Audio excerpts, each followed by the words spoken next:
In dieser Folge nimmt mich ein professioneller Surfguide mit, ein solides Barrel zu surfen und ich habe das falsche Brett dabei. Going with a 7/8 on a wave called Boogie Corner maybe is not the best idea. Schaffe ich es mit meinem Brett, das Biest zu bezwingen? Und lohnt es sich mit einem Surfguide unterwegs zu sein? Das erfahrt ihr jetzt in dieser Folge. Morgens aus dem Bett zu gehen, mit dem Ziel, gute Wellen zu surfen, setzt natürlich voraus, dass man auch gute Wellen sucht und findet. The search is on. Yeah, so Okay. second You good? spot check, yeah. How are you? Fuck man, I would have loved to surf. Doch wie findet man gute Wellen, wenn die Vorhersage absolut unterirdisch aussieht? So guys, good morning to the vlog. Glad you are here. Today we're going to do a little special episode because with me today it's Niels, the surf guide Algarve. One and only doing it. We're going to hunt some waves. This morning we checked another spot. Yeah, we expected to see some barrels, but it was basically flat, right? Yeah. Mit hoher Wahrscheinlichkeit gar nicht, es sei denn, man kennt seine Surfspots sehr gut und weiß, wann die auch bei schlechten Vorhersagen laufen. We have definitely a wave. Und wer wüsste sowas nicht besser als ein professioneller Surfguide? Yeah, what do you think? I think we have to go. Yeah, we have to go, right? We always have to go.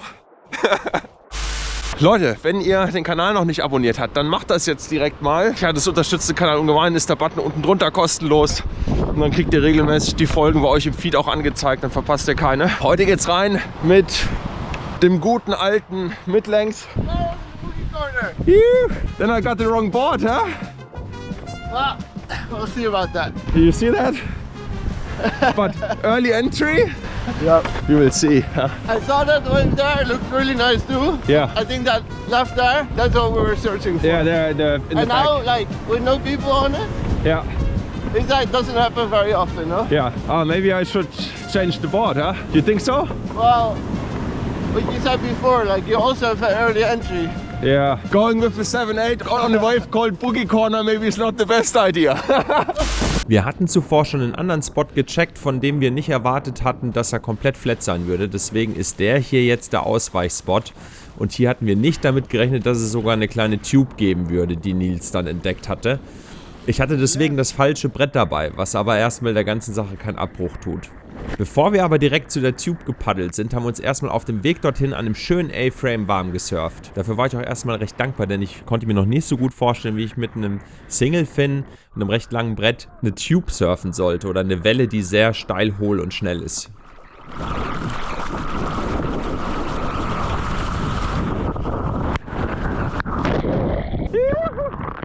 Niels ist als Surfguide normalerweise täglich mit seinen Kunden unterwegs und kennt daher die Spots an der Algarve wie kein zweiter.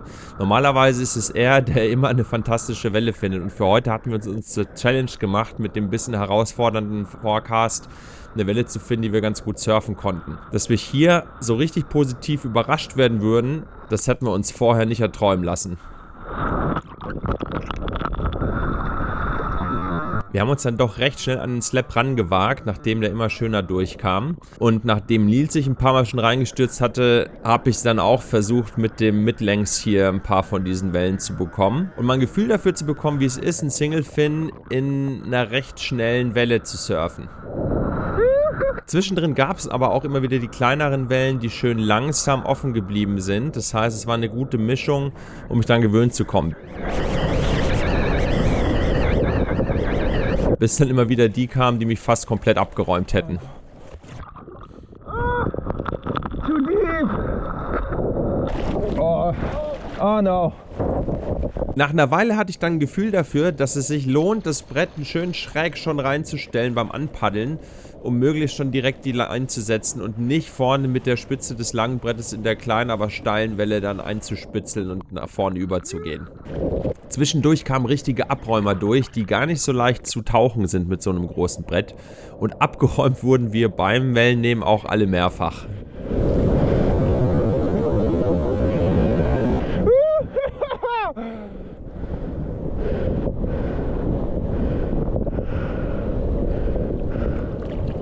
Die Größe der Wellen nahm im Verlauf der Session immer noch ein Stückchen weiter zu und ich versuchte mich daran, in immer noch kritischere Wellen rein zu paddeln. Damit jetzt erstmal rein ins Edit.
Die Session, die wir hier zusammen erleben, die hat sich in einem Zeitfenster von nur einer Stunde abgespielt.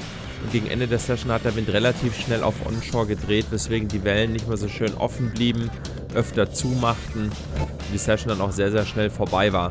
Und es zeigt wieder mal, dass obwohl der Forecast insgesamt gar nicht so gut aussah, ein Surfguide, der sich richtig in der Ecke auskennt, eine Welle finden kann, die doch vielversprechender ist, als man vielleicht vorher gedacht hätte.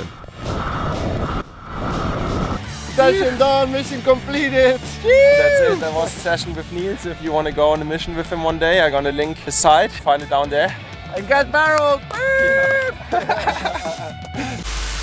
Hey Freunde, das war die Session. Niels hat es ein paar Mal richtig schön in den Tube reingeschafft. Ich war vielleicht ein paar Mal nah dran, weiß nicht ganz genau. Hat sich auf jeden Fall richtig gut angefühlt, richtig Spaß gemacht. Wir haben das Timing genau richtig hinbekommen. Wenn euch die Session gefallen hat, dann abonniert den Kanal, dann seid ihr beim nächsten Mal wieder mit dabei. Die Reise geht weiter. Ich freue mich auf jeden Fall auf euch und macht's gut. Bis bald.